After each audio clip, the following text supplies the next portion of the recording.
Good afternoon and welcome to this afternoon's game between your Carleton Place Canadians and the visiting Cornwall Colts. Today's game and the Cpctv Week in Review are brought to you by Milano Pizzeria, our proud game day partner. The Canadians' week started Wednesday, September 11th as the boys traveled to Ottawa to take on the Junior Senators. And with the two teams separated by just 1 point in the standings, and the Canadians' notoriously slow starters at the Jim Durrell, it was good to see Evan Peterson get the boys on the board first, converting a nice Stephen Bayless pass.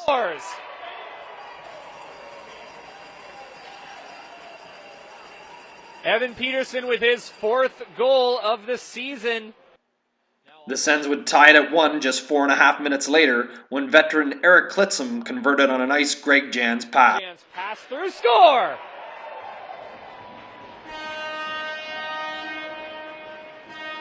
And with the Canadians up a man on the power play, the Senators would go up 2-1 on what can only be described as a Vesa Toskala-like goal as Joe Schechter popped one from about 140 feet.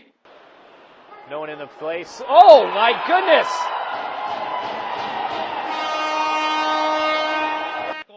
The Canadians would waste no time getting that goal back when just 33 seconds later, Forrest Donovan converted on a nice Luke Edwards pass to get his third goal of the year. We'll see that as Carleton Place got a good scoring chance here, and indeed they convert. Forrest Donovan finds the mark. But before the period was out, the Ottawa Junior Senators would retake the lead as Craig Jans found himself Johnny on the spot. Right in, they score! So it was the Canadians trailing 3-2 after the first and hoping to get a good start to the second, but it was the Senators who got on the board first when Eric Klitzum sniped his second of the night on a nice individual effort. From Eric Klitzum, Greg Jensen, there's another one, Eric Klitzum! Klitzum with the quick release.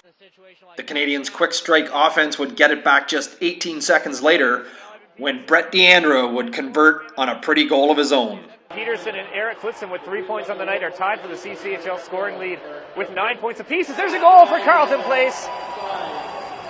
Talk about a response off the stick of Brett Deandra. The goals would just keep coming as Ottawa's Robert Michael restored the 2-goal lead. When they've had to beat, and with about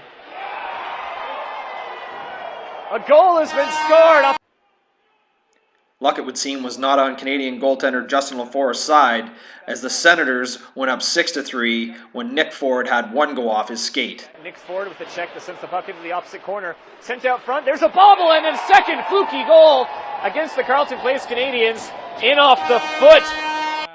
Despite the score, the Senators wouldn't take their foot off the gas pedal, and Ryan Collins gave them a 7-3 lead, tapping one past LaForest. Yeah, there's another chance at a goal out front. Hunter Racine over to Ryan Collins. Late in the third period, and with the teams playing 4-on-4 hockey, Andrew Dodson, with a great individual effort, got the Canadians within 3 in what would be too little, too late. I guess we'll change this one as there's a breakaway for the Carleton Place Canadians. It's Andrew Dodson. Dodson in, goes in, 5-hole. Make the finals 7-4 in one that the Canadians would much rather forget. The Canadians would get a chance to get back in the win column just 2 days later, Friday, September 13th, when the visiting Pembroke Lumber Kings came to town. The Canadians, looking to avenge 2 earlier preseason losses at the hands of the Lumber Kings, came out flying, and it was Andy Sturts who got the boys on the board first. And that's scooped up by a Canadian into the corner. That's Bayless. Bayless spins off one man, gets it to Peterson. Peterson directs it towards the net, rebounds in, they score! Andy Sturts gets his first goal.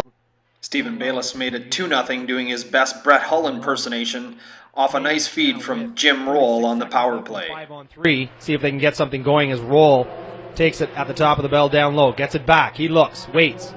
Quick shot, and they score! The Canadians would make it 3-0 by the end of the first period as the line of Peterson, Bayless, and Sturts was back at it again, and Andy Sturts showed why he's one of the top goal scorers in the CCHL. Sturts in, all alone, Andy Sturts, forehand, backhand, he scores!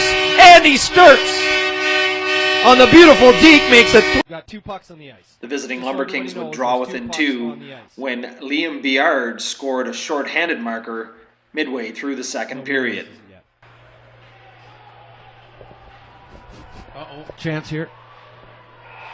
And the Lumber Kings score the shorthanded goal. That is the case. I do not. Rookie Vinny Post would round out the scoring later in the second period when he tipped in a nice shot from the point by Kelly Summers. Nice play by Post as he tries to go to DeAndrea. DeAndrea finally gets it. We're back to 5-on-5 hockey, and Summers is going to step into one. That deflects in front, and it looks like Vinny Post got his stick on that one.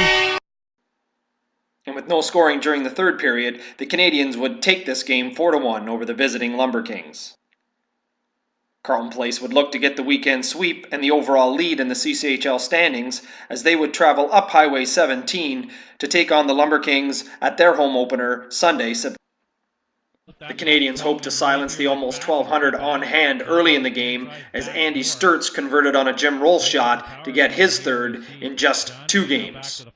Returns the pass, the give and go. They're banging away at the loose puck at the side door. They're back to the point. Roll fakes the shot. He scores! There's a deflection. No chance for Smith whatsoever. Sturts would score the only goal in the first 2 periods. And 2.5 minutes into the third, Bayless and Peterson connect again. What a pretty pass by Bayless, and look who cashes in. Under a minute later, the line of DeAndrea, Edwards, and Post would give the Canadians a 3-0 lead, as Post would get his second in as many games, banging in his own rebound. Going to go to the box, and there's back, and what a save! But the Carleton Place does get the rebound, and they put it in. Forrest Donovan would cap off the night's scoring as he converted a nice Craig Peffley pass top shelf on the power play. These Pembroke Lumber King players got to be tired. It's been in their own end the whole shift, and you got 38 seconds to go on this. And there it is, a shot, and upstairs. You can make the final 4-0, and the Canadians reign on Pembroke's home opener. In doing so, the Canadians took 4 points from Pembroke on the weekend and the overall lead in the CCHL standings. Evan Peterson, with his 3 points in the night, also took over the CCHL lead in the point standings. The Canadians wish to thank you for supporting the team and hope you enjoy tonight's game versus the Cornwall Colts.